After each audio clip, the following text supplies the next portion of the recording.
कोई भी व्रत या पूजा की जाती है तो उसका समापन भगवान की आरती के साथ ही होता है। आरती के बिना पूजा को पूर्ण नहीं माना जाता है। स्कंद पुराण में भगवान की आरती के संबंध में कहा गया है कि यदि कोई व्यक्ति मंत्र नहीं जानता, पूजा की विधि भी नहीं जानता, लेकिन भगवान की हो रही आरती और उस पूजन कार्य में श्रद्धा के साथ शामिल होकर आरती करता है, तो भगवान उसकी पूजा को पूरी तरह से स्वीकार कर लेते हैं। यानी पूजा में यदि कोई मंत्र गलत पढ़ा गया हो या मंत्र जाप ना किया गया हो अथवा क्रियाहीन होने पर भी आरती कर लेने से पूजा में सारी पूर्णता आ जाती है। धार्मिक ग्रंथों और पुराणों में आरती से जुड़े कुछ खास नियम बताए गए हैं। भगवान की आरती करते समय दीपक कैसे घुमाना चाहिए, दीपक किस दिशा में रखा जाना चाहिए और दीपक की बाती कैसी होनी चाहिए, ये सब भी इन नियमों में बताया गया है। आज हम आपको बताएंगे आरती करने की संपूर्ण विधि। आरती को आरात्रिक अथवा निराजन के नाम से भी पुकारा गया है। घर और मंदिर में आरती करने की विधि अलग अलग होती है। शंख, ध्वनि और घंटे, घड़ियाल आरती के प्रधान अंग है। आइए अब जानते हैं आरती करने की विधि के बारे में। मुख्यतः 5 या 7 बत्ती वाले दीपक से आरती करना शुभ और सर्वोत्तम माना गया है। मंदिरों में साधारणतः 5 बत्तियों वाले दीप से आरती की जाती है, जिसे पंच प्रदीप कहा जाता है।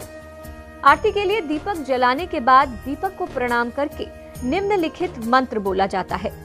शुभम करोति कल्याणम आरोग्यम धन संपदा, शत्रु बुद्धि विनाशाय दीप ज्योति नमोस्तुते।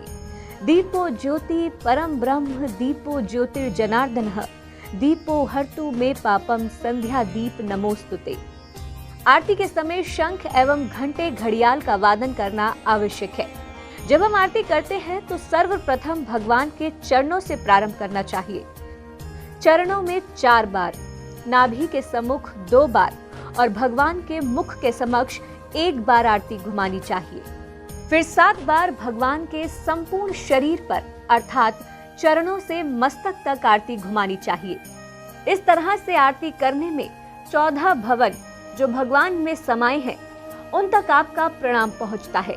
ध्यान रखें कि आरती हमेशा भगवान के श्री चरणों से ही प्रारंभ करनी चाहिए। आरती संपूर्ण होने के बाद आरती की लौ को हाथ से लेकर पहले सिर पर घुमाएं और उसके बाद उस आरती की लौ को अपने माथे की ओर धारण करें। आरती करते समय कुछ नियम और सावधानियों का ध्यान रखना जरूरी होता है। आरती के समय या आरती के बाद दीपक को कभी भी भूमि पर नहीं रखना चाहिए, उसे थाली, पाट या आसन पर ही रखना चाहिए।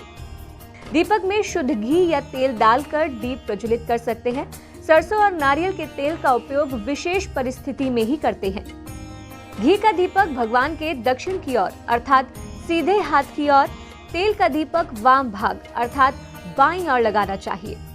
तेल और घी का मिश्रित दीपक नहीं जलाना चाहिए। दीपक का मुख पूर्व दिशा में रखने पर आयु में वृद्धि, उत्तर में रखने पर धन धान्य में वृद्धि, पश्चिम में रखने पर दुख और दक्षिण में रखने पर हानि देने वाला होता है। घी के दीपक में कपास की बत्ती और तेल के दीपक में लाल मौली की बाती ही होनी चाहिए। आरती कभी भी अखंड जलाए गए दीपक से नहीं करनी चाहिए। आरती कभी भी बैठकर नहीं करनी चाहिए। आरती के बीच में उस पर से हाथ नहीं घुमाना चाहिए। पूरी आरती होने के बाद उसे जल के छींटे लगाकर ठंडा करना चाहिए और फिर भगवान को समर्पित करनी चाहिए। इसके बाद ही सभी को आरती लेनी चाहिए। आरती के बीच में बोलना, चीखना या अन्य कोई दूसरा कार्य नहीं करना चाहिए। इससे आरती खंडित मानी जाती है। आरती को कभी भी उल्टा नहीं घुमाना चाहिए। बिना पूजा, उपासना या भजन के आरती नहीं की जाती। आरती से ऊर्जा लेते समय सिर अवश्य ढक लेना चाहिए। आरती लेने के बाद कम से कम 5 मिनट हाथ नहीं धोने चाहिए। आप हमारे संत वाणी चैनल को सब्सक्राइब करें, वीडियो को लाइक करें, शेयर करें और हाँ, बेल आइकन पर क्लिक करना बिल्कुल ना भूलें ताकि हमारी किसी भी वीडियो की सूचना सबसे पहले आपको मिले।